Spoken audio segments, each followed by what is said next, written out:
Pemirsa, akibat efisiensi anggaran, pengajuan anggaran rehab gedung baru Kejari Oki ex kantor Bupati masih dibekukan.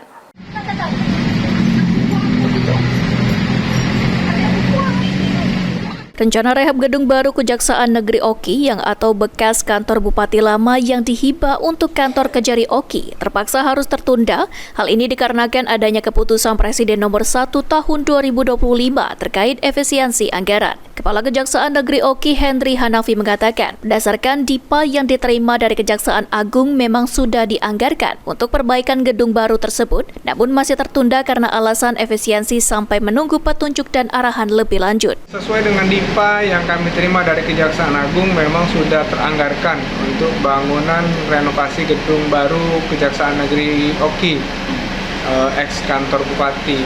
Namun dengan Kepres 1 2025 di mana akan dilakukan efisiensi, maka untuk bangunan gedung sementara ini ditunda sampai menunggu petunjuk atau pengesahan lebih lanjut.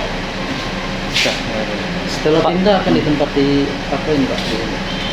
Ya, nanti terkait gedung yang kami tempati saat ini, setelah bangunan baru, tentu untuk penggunaan selanjutnya kami akan minta petunjuk dari pimpinan baik Kejaksaan. Rencana rehab gedung yang dihibahkan dari pemerintah daerah Oki tersebut sudah dibahas sebelumnya dari Kejari terdahulu di mana membutuhkan anggaran berkisar 20 miliar rupiah. Novan Wijaya, PAL TV.